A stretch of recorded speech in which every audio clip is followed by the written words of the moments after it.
Good morning, I'm the Rev'd Steven Page for St. Patrick's Anglican Church. This month our devotional thoughts are inspired by notable moments in the world of sports.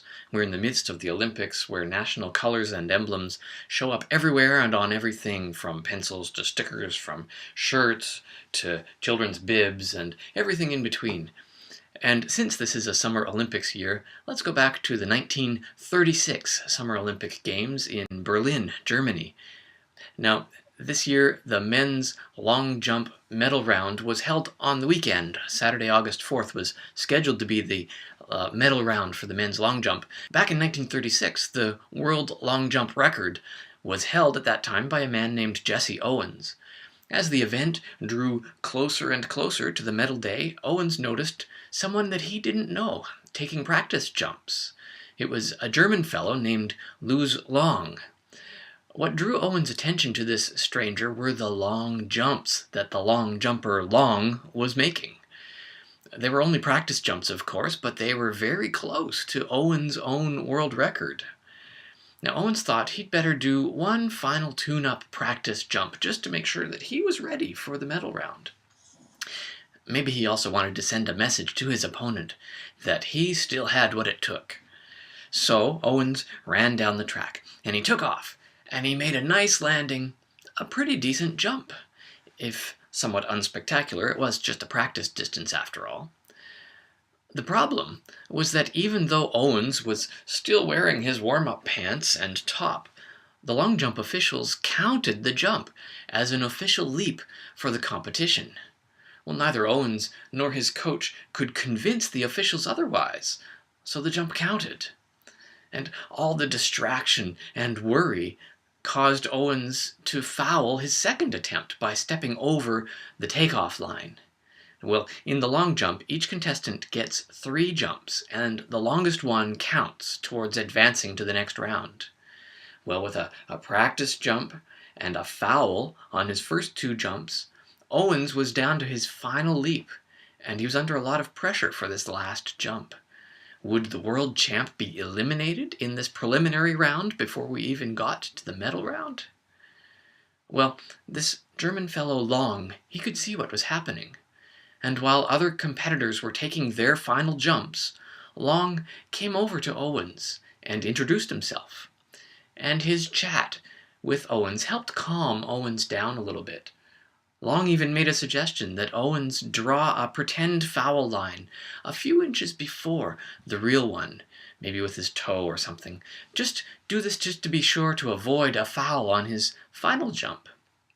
Owens did, and his final jump got him into the medal round. Just barely, but he did qualify for the medal round. Well, spurred on by his new friendship and by his friends' intense level of competition, Owens showed his true abilities in the finals. He really rose to the challenge. In fact, his first jump set a new Olympic record, a leap of almost 25.5 feet. His second jump was even better. And then, on Owens' third and final jump of the medal round, it was just a hair shy of 26.5 feet. It shattered the old record. The win was Owens' 4th gold medal, while Long won silver for Germany. Now, Long's act of friendship and of calming Owens down when he was rattled, that was a very unselfish act. It was a radically unselfish act. He could have watched gleefully from a distance as his main rival fouled out or missed the medal round altogether.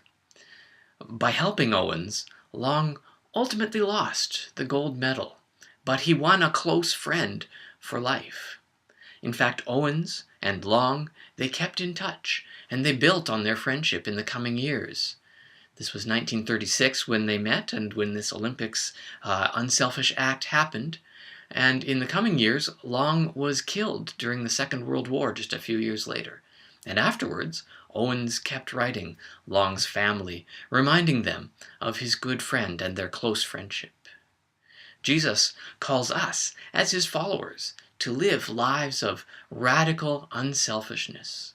Jesus calls us to treat others as we want them to treat us. Okay, that sounds like it's not too hard, but he wants us to go farther. Jesus wants us also to love our neighbor.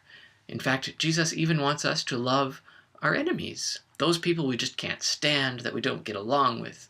Jesus says, hey, remember them? Show them God's radically unselfish love. And now that gets a little harder, doesn't it? A little more demanding on us. And Jesus says in John 15, greater love has no one than this, that one lay down his life for his friends. That is the ultimate act of unselfish love, and it's what Jesus did for us.